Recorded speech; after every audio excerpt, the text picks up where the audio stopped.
والذين جاهدوا فينا لنهدينهم سبلنا وإن الله لمع المحسنين.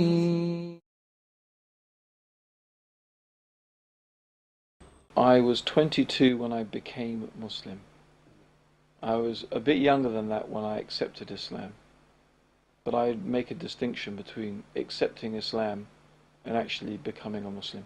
So the first thing I really remember, of course, about Muslims and meeting Muslims was when I went to Egypt. My parents were living there. So those were my first experiences, meeting Muslims, going to a Muslim country. It was a very strange experience, I have to say. I mean, the thing that sticks in my mind is that how generally happy people were, even though they didn't really have any reason to be happy. I mean, according to Western standards. According to Western standards, the reason to be happy is when you've got a nice car, you've got a nice house, you've got a nice, got a nice girl, right? And you got lots of money to have a good time, and then you're happy, right? I mean, that's the Western standard of happiness. But if you go to Egypt, I mean, certainly when I went there, you didn't see that. People were extremely poor. In poverty was the immediate thing you notice was poverty. Yet, in spite of poverty, people seem to be extremely happy. That is a very strange thing to encounter, because it immediately goes against everything that you've been led to expect is the source of happiness.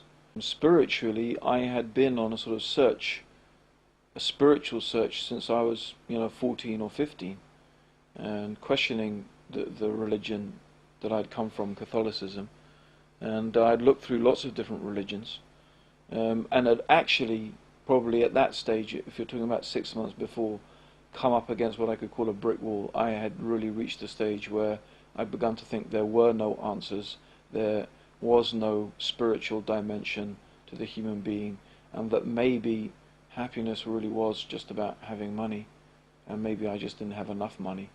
And in that process of thinking about making money, I thought, well, the key to happiness surely is going to be that you make the maximum amount of money with the minimum amount of effort, because the purpose of money is only to enable you to enjoy yourself. Money itself can't make you happy. It's the things that you can buy and the things that you can do with the money.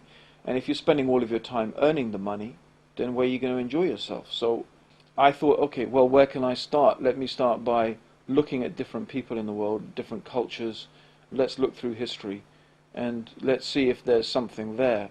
And in that process of thinking, I was thinking about different nations and different civilizations, and then it suddenly sort of struck me, wait a minute, those Saudi Arabians have been sitting on their camels for I don't know how many hundreds of years, praying to Allah, and they've got all this money. I said, well, that sounds good. Very little effort, lots of money.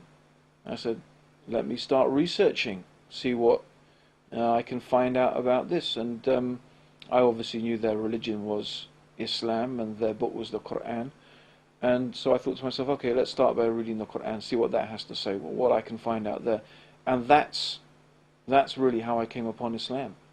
And it was actually reading the Quran itself. When I actually started to read this translation of the Quran, it dawned on me as I was reading it, is that this was the very thing that I've been looking for all that time. Here it was, truth from God, revelation from God. I just said to myself, well, if I have ever read a book that's from God, it's this. But that's how I discovered Islam. But the problem is that when I actually was faced with a challenge, and the real challenge was my girlfriend. That was the real challenge. When my girlfriend found out I had become Muslim, she totally freaked out.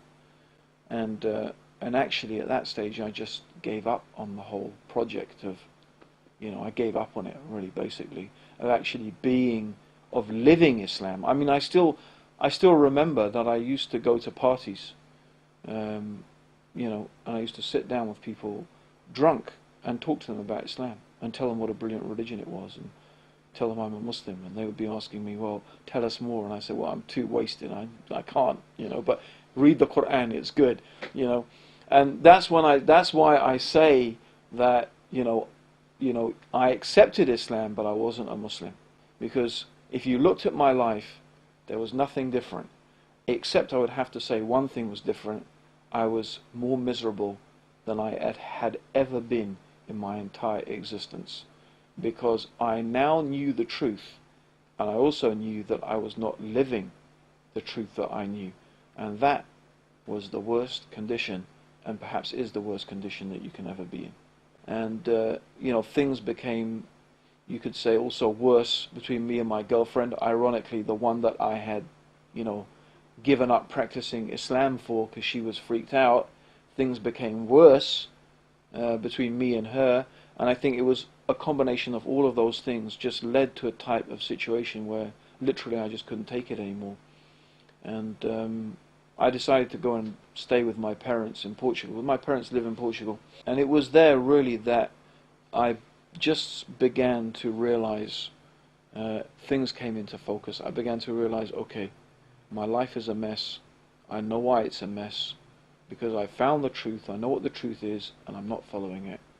And I just made this dua to Allah. I prayed to God.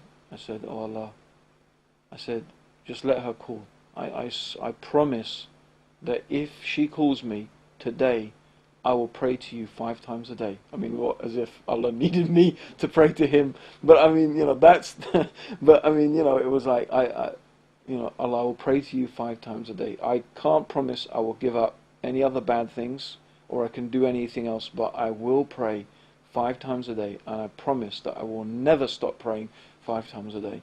And after I made this dua, that same afternoon, just a couple of hours later, she phoned. And I was actually working in the garden at the time and building a wall. I still pass that wall and look at it and think, that's the wall that I was building when that thing happened to me. And my dad came down and he said, oh, it's your girlfriend on the phone. Don't want to mention her name. And I put down the spade, and I don't even remember what she said because I wasn't thinking about her anymore. I was thinking about, I have to go and pray now. So I just put down the phone and went and took a ghusl, took a bath, and started praying. And that's it. And really, that's the difference between being a Muslim and not being a Muslim. When you establish the prayer, your life changes. And really, just praying 5 times a day changed my life, and that's it, really. And that's when I say, that's when I became Muslim. That's the day I became a Muslim. Islam, without doubt, is the path to true happiness in life. It is the real path to true happiness. And people ask me, so what is it like now that you're Muslim compared to how it was before? Well, it's like being dead and then being alive. It's like being blind and then seeing.